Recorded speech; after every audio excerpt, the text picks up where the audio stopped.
My Movie Recollection with Vincent Cloud. David Lauer. It's Scotty Allwood. And we're here to talk about movies quickly, fastly, and randomly. Never being that quick or fast, but Yeah. I'm gonna try. Sometimes we're dragging ass. You never know. But let's start with actually, I'm gonna flip a coin here. Heads. Man, watch out because this podcast just got crazy. Scott, you Wait, do who? heads. Dave, your Wait, tails. we don't even get to call it? You're Oh. assigning us a side? Okay, Come on. call it then. Call it. I'll call it in the air. Okay. No, because I'm already heads. If it lands on heads, I better get it. Fine, I'll be tails. I was going to pick tails anyways. Okay. All right, here we go. Heads. Oh yeah. The rest of the podcast just me like celebrating my win right here. Well, so we got to 1 guess the through movie. 6 on the left, 1 through 6 on the right. Ooh. All right, I'll pick the left. Dave, you pick a number. Let's go with number 2. Ooh, number 2 is a 2-letter word. I mean, E.T. it's a 2-worded word. Damn it, movie. What's it start with? S. Super, man. Super bad. Oh, that's one word though, isn't it? It's 2 words squeezed into one.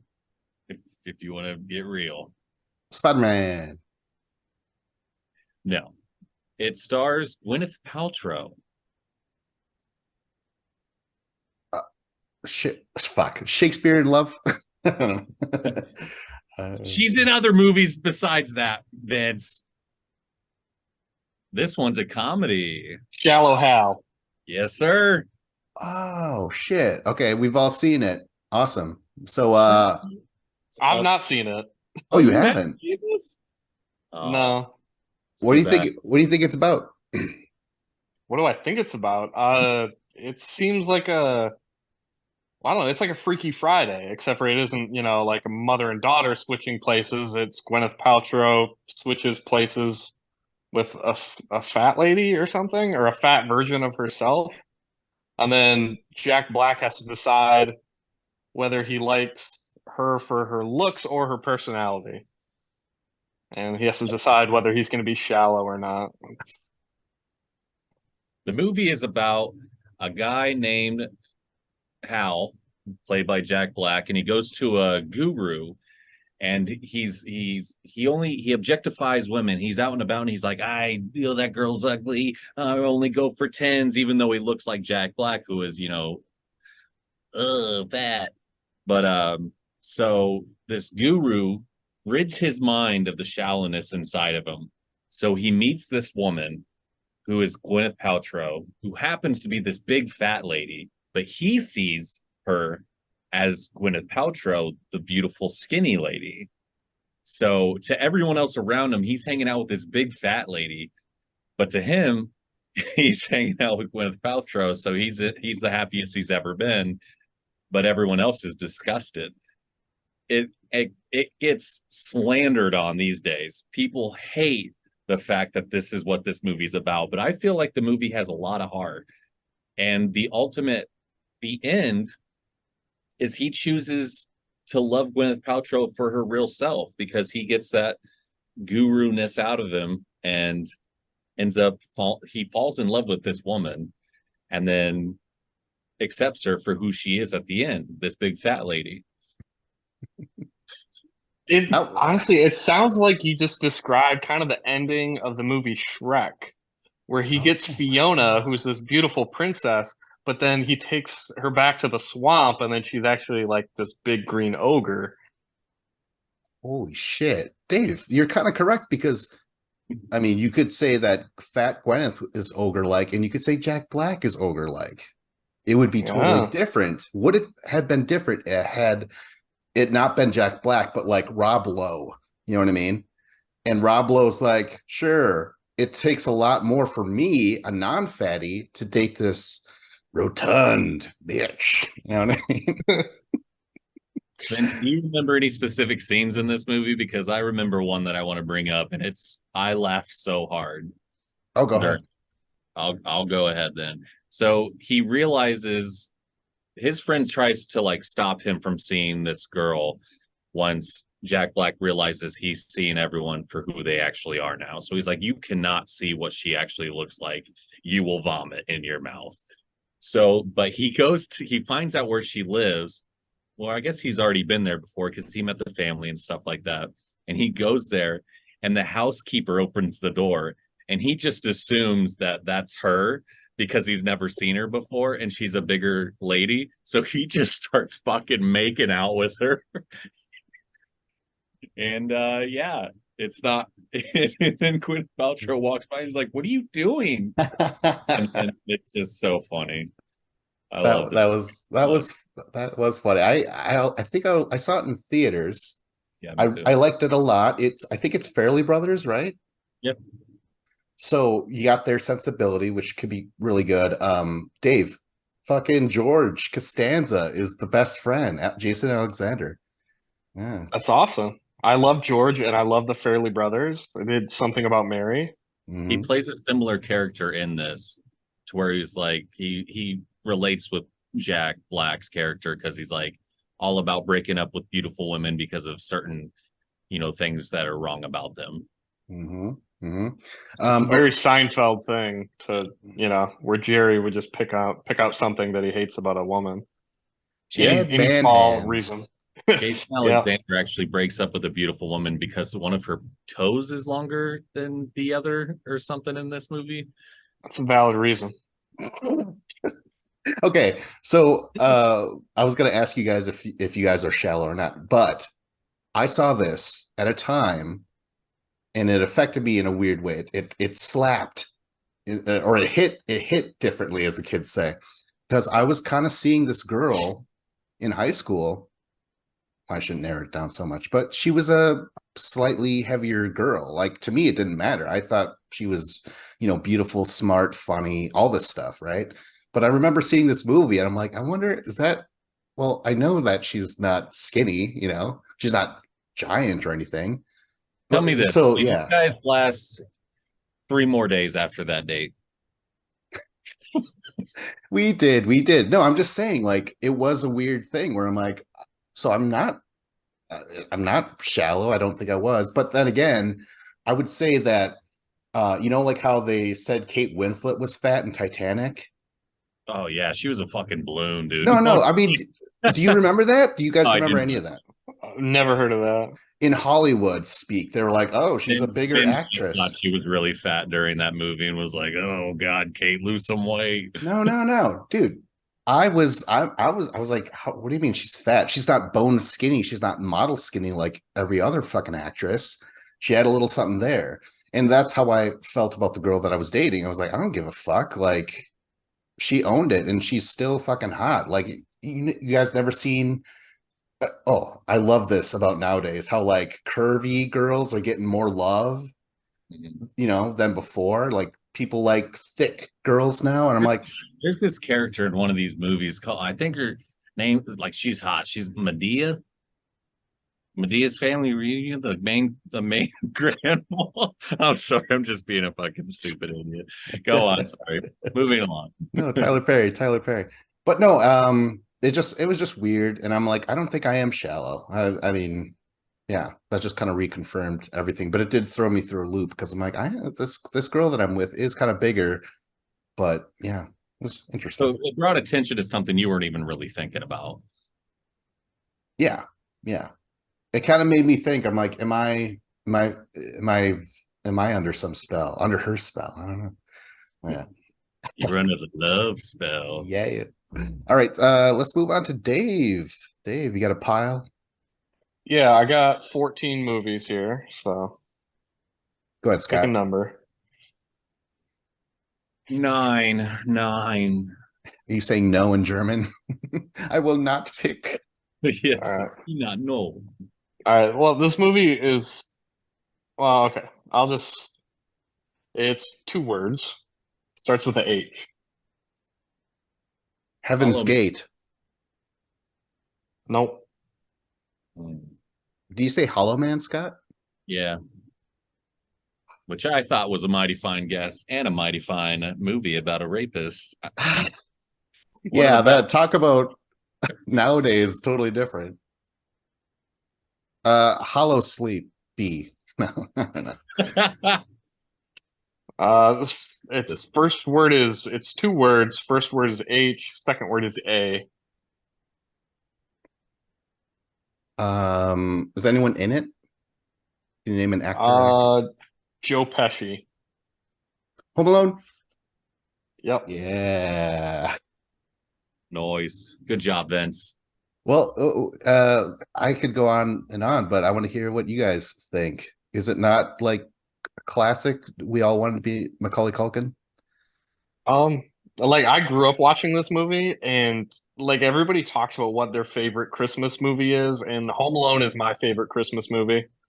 Um, I love like Christmas Vacation with Chevy Chase, but I love A Christmas Story, like that's classic. But like Home Alone, it hits different because when I watched it when I was in a kid in the early 90s, like I was like the same age as Macaulay Culkin in the movie. So like to me, I was like, projecting myself in his role, being home. And then, it's a great Christmas movie. There's great performances in it. It's super funny. Like Joe Pesci and Stern. Turn. Yeah, like those two guys were so good in this movie, and the writing was awesome. It's so interesting that we all remember the traps, yet that was only at the end. Yeah. You know, like the movie's carried by that little Macaulay Culkin guy, and he was great. And did you guys watch Home Alone 2? Did that live up, or did that kind of let you down? I mean, it's basically the same movie. So I still loved it just as much. Yeah. I thought it was a big letdown. I don't know, like No. just because it was like Home Alone, but it was like he's in New York. He's not home. Home is at his house. So I don't know. And it's what a statement about a city that you could be in a city full of thousands, millions of people and still feel alone, you know? Oh. Yeah. Well, the fact that they even just happened to run into him in New York City of all places is pretty wild. Yeah. Okay, but I will add, I wanted two things from that fucking movie. I wanted the tape recorder that he And more used. pigeon lady. And well, yes, bring her in so I could dump that slime on her. Remember when he bought the slime? I'm like, I want slime, Mom. You know. I don't remember the slime, but I got a Talk Boy for Christmas that year from my mom, and it was my favorite thing ever. It was, I would just record yourself, and then you could play it back. You could play it back on slow, and then I think you could rewind it, but you couldn't fast forward it or something. It was a little janky. If you wanted, you could either rewind or fast forward, but not the other. So then I'd have to take the tape out and like put it into my stereo and rewind to the beginning of the tape. And like I would record myself like, but then I just hold it up like to the stereo, the radio, when like Casey Kasem is playing like the top 40 hits on a Saturday, and I'm just recording songs onto it. That's Like awesome. it was a great present. So One many of my favorite presents as a kid. There's so many little great moments in these movies, like the fake video that he watches that I thought was real my entire life until like 10 years ago, I guess. Oh yeah. Oh. Merry Christmas, you filthy animals. Out of here. Leave it on the doorstep. His uncle in the bathroom. Get out of here, you little pervert. That's right. That was the best scene, I think, from Home Alone 2. Oh, that's great. One thing though, out of all the traps in Home Alone 2, he just straight up threw a brick at their heads, and it's brutal to watch. Like I was laughing my ass off as a kid, but I was also like, wow, that is hardcore. There's nothing clever about that. Everything else was kind of like, oh, there's some creativity there. No, he's just throwing bricks at him. Maybe they were trying to one up the stepping on the nail, where Oh, you just watch his foot go down on the nail. It was the most cringe thing ever. It was so like, oh, you could just feel it throughout your body. But you could never one up that, even just full on. We all remember the tarantula, and he's trying to hit the tarantula with like a crowbar or something, and just whacks him. yeah. And for some reason, I'll always remember when he's climbing Buzz's drawers, those shelves, I mean. I don't know why, but I love like that. I just love that. And it breaks. Maybe I was very destructive as a child, but yeah, I liked it. It's awesome. Yeah, the music in this movie was phenomenal. It had great Christmas music in it. And John then, Williams, right? yeah, it was. That's right. Mhm. And then also had cameo by John Candy. Yeah, as the polka freak. Yeah. Kenosha Kickers. The Kenosha Kickers. He's from Wisconsin. That's right, because he was on his way to Milwaukee, right? Yeah. Ah. Oh, and then I just got to give out a little shout out to one of my favorite actresses, Catherine O'Hara, the mom. She's awesome. She's not given much to do in the movie, but still, she's awesome. All right, should we go on to my list now? Yeah. Yes, we certainly should. A through Z, 1 through 10. Someone give me a letter. Don't make me flip a coin. C. Is Are you there a saying- C? Are you saying yes in Spanish? Oh my god. I need to. Never mind. I pick a different letter. No, it's too late. Okay, Dave, 1 through 10. 8. Hey, oh my gosh. Okay. 3-word title starts with C.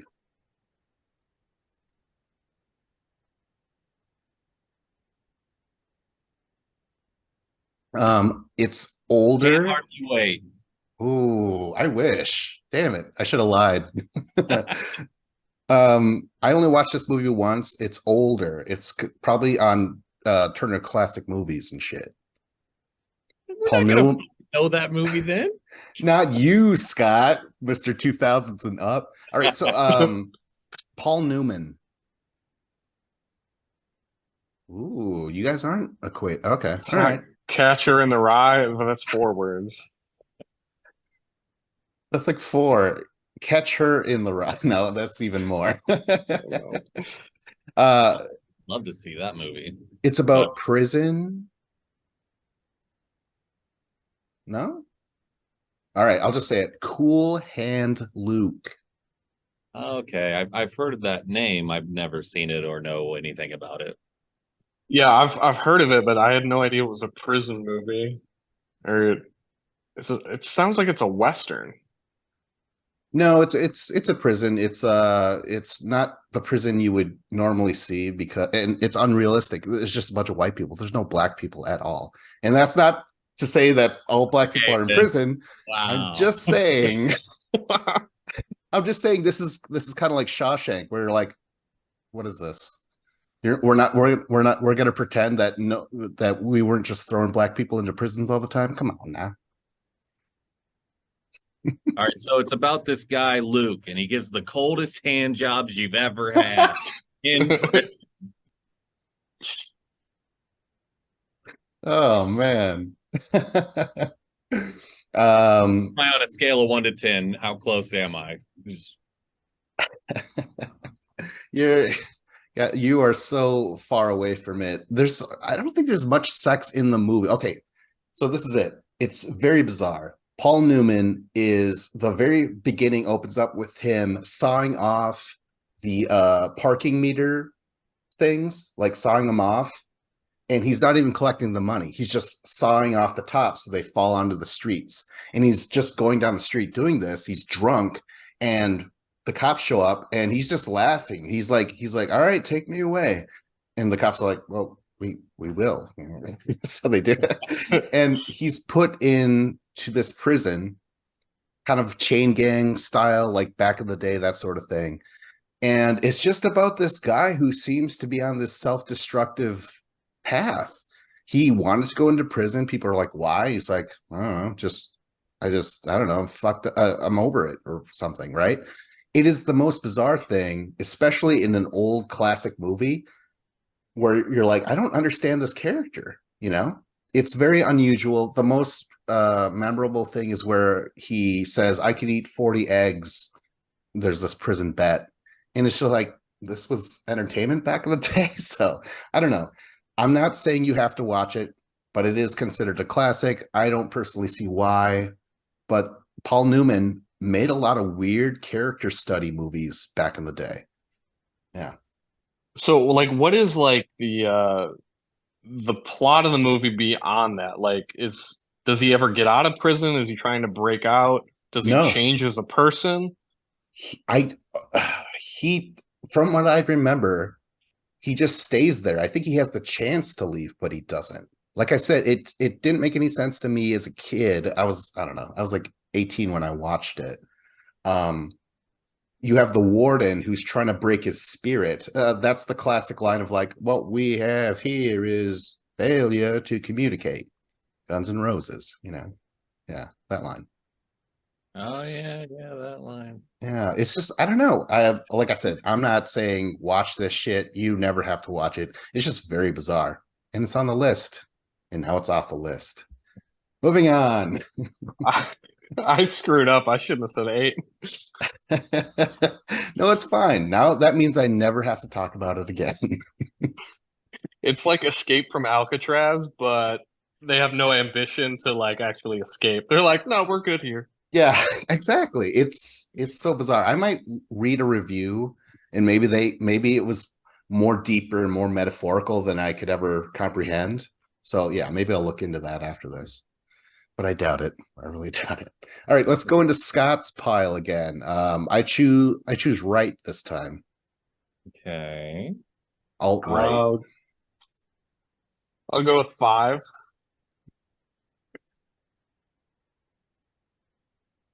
Okay. This has one word, starts with a D. Dick. Just it's not that. It could be Dick. There's a movie called Dick. With Kristen Dunst. Yep.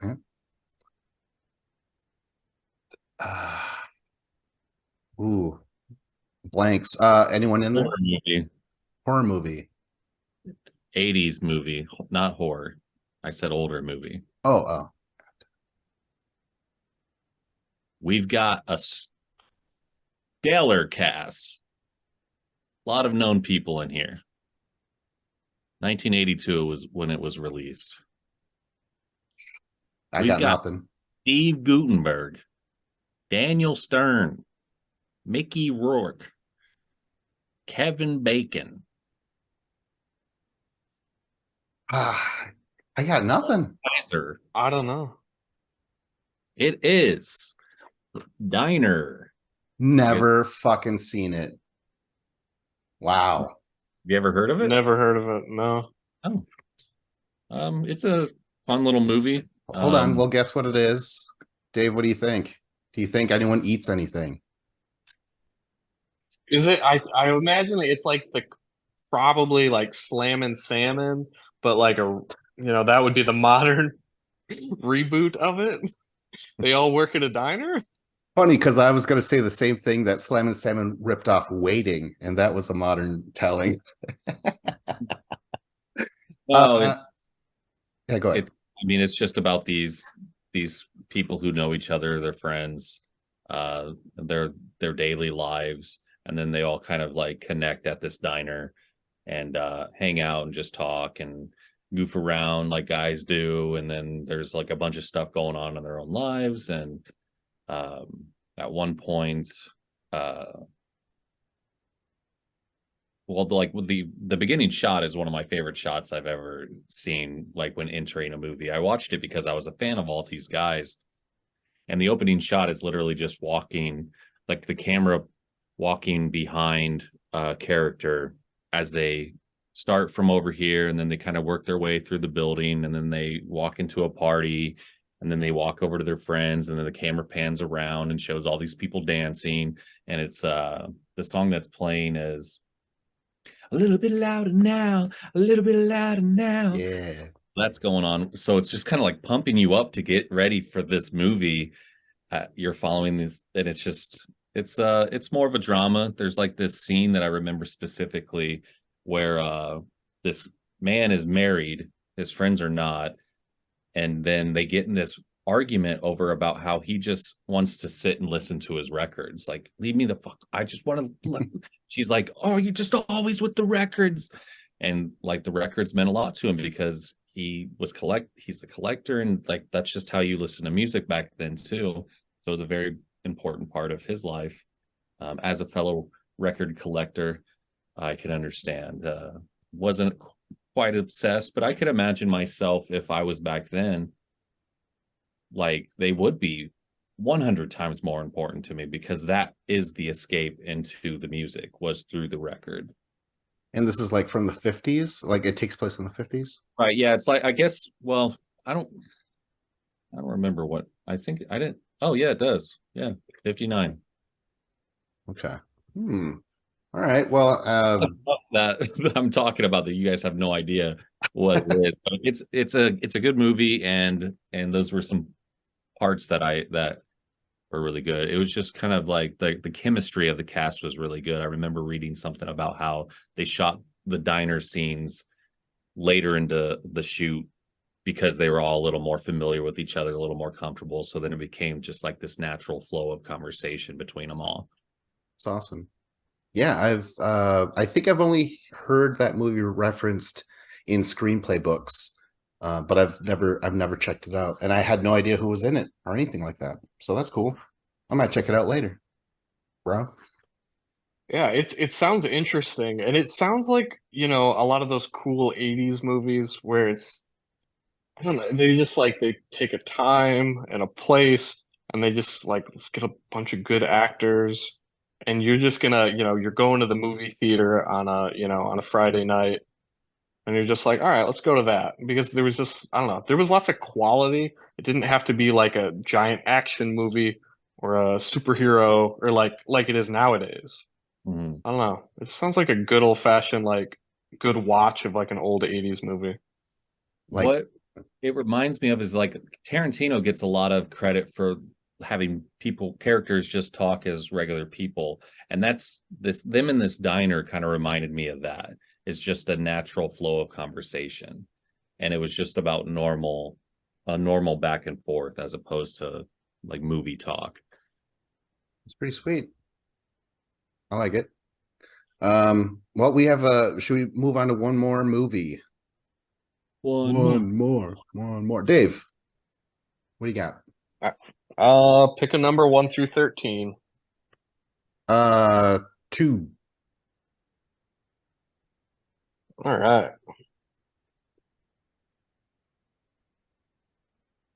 Got six words in the title. Yeah. The first word is a number. 10 Things I Hate About You. That is correct. Hey, that was Heath Ledger before R.I.P. Rest in power. Yeah, like this movie is really awesome. I love it. I had 2 older sisters growing up, so when this movie came out, they watched it, because it's about, high school girls and the guys that they like. And it's something that I would never want to watch back then. I never would have watched it other than the fact that my sisters were watching it. And if, they're watching it, I watch it, and I'm like, oh, this is actually really good. It was, I don't know, it's something that I normally typically wouldn't watch, but it was a great movie. It was, as I look back, there's not like a whole lot of like good high school type movies, there's like the raunchy comedies of like American Pie, but this is just like a good old fashioned PG-13 movie about high school, something that's like from our era that we can kind of relate to. Oh yeah, it was a Shakespeare movie, right? Go ahead, Scott. What is this movie even about? I actually don't even know. I know like Joseph Gordon-Levitt's in it, right? Oh well, Yep. go ahead and guess guess. That's got 10 things I hate about you. What's that got to be about? Is it she's just so in love with him that she's like, I gotta find something to hate about him. So then she decides to try to break up with him because she loves him too much, and they're about to go off to college, separate colleges. So she's like, well, I gotta find reasons to not want to be with him. Damn, that's a pretty good idea. It's not that. It's Dave, would you agree that the title actually doesn't make any sense? Yeah, it really doesn't. I don't know. I guess I think that was like I don't even remember what it's referencing, the title actually. Because like the way the plot, how I would describe it is you have two girls that are sisters. They're both in high school. One of them's really popular. It's the girl who was on Alex Mack. Um, and there was like a Nickelodeon. I think that was the girl. And then there's the other girl who's something Styles, Julia Styles. Mm-hmm. She is like more not popular. She's like a punk rock counterculture kind of girl who's just annoyed at her popular sister.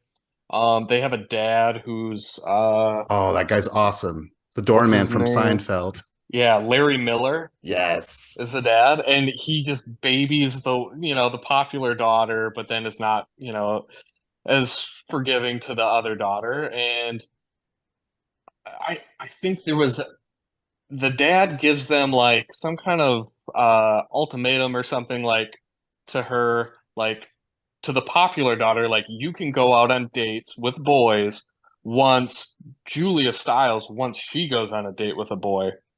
And the popular girl's like, well, she's never gonna ever date any guy ever. Well, and then the new guy at school shows up, and it's Heath Ledger. He's this cool dude with long hair, and he's handsome and he's funny. And then Julia Stiles and his character, they start to get along, and then like, oh, they are gonna start dating. And the other girl, I don't know. And then you have like, what's his name? Joseph Gordon-Levitt. Yeah, Joseph Gordon-Levitt. He's just like another guy, a friend. I think he's new to the school, and we kind of see them high school introduced through his eyes a little bit, where he's going after the popular girl, and I don't know. It's just a different perspective. Well, okay, It's a good movie. What it is Lavette shows up. He wants to date the popular girl, realizes that he can't until the older sister does. So he hires Heath Ledger to date Julia Stiles. That's where the drama comes in. Yes, you're welcome. Now, but we have to end this podcast. Put all the pieces together. Like, subscribe, comment. This was my movie recollection with Vincent Cloud. Eddie Allwood. And Dave Lauer.